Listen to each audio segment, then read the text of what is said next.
Magandang tanghali! Kumusta po? Narito po ulit ang update natin para sa lagay ng ating panahon. Ngayong tanghali po ng August 21, 2025. Sa ngayon po ay patuloy pa rin natin na binabantayan ang sama ng panahon na Nasa kasalukuyan ay nasa silangan na po ng Isabela, about 428 km east ng Santiago. At ang trough po nito ay nagdudulot na ng maulap na kalangitan na may mga pulo-pulo ng mga pag-uulan sa ilang bahagi po ng Luzon at Visayas. Ang habagat naman ay nagsisimula na po nitong mahatak at asahan ang lalo pa na paglakas ng habagat this weekend at posible rin na maging bagyo ang low pressure area bago lalabas ng Philippine Area of Responsibility at tatawagin po iyan sa local name na Bagyong Isang na tutumbukin po ang southern part ng China.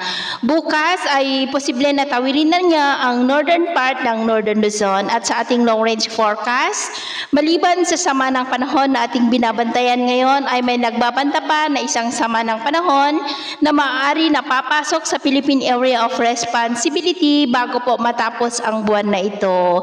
At sa lagay ng ating panahon ngayong tanghali dahil sa habagat at trough ng sama ng panahon ay maulap ang kalangitan na may mga pulupulong pag-ulan sa ilang bahagi ng Bicol Region, Mimaropa, Calabarzon, ilang bahagi ng Metro Manila, Bulacan, Bataan, Zambales, Pampanga, La Union, ilang bahagi ng Cagayan Valley, Surigao del Norte, Sarangani, Sulu Archipelago at Zamboanga Peninsula. At sa susunod na mga oras, mas maraming lugar ulit ang makakaranas ng mas maulap na kalangitan with isolated rains. Kaya mag-ingat po tayo sa posibleng banta pa rin ng mga pagbaha at pagguho ng lupa.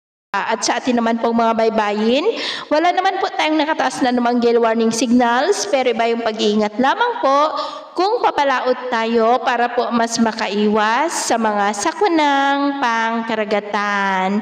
So, ito ng latest update natin sa araw na ito. At ako po muli si James na nagsasabing sa kahit na pagsubok po na darating sa ating buhay, wag na wag po tayong mawawalan ng pag-asa. Thank you and God bless!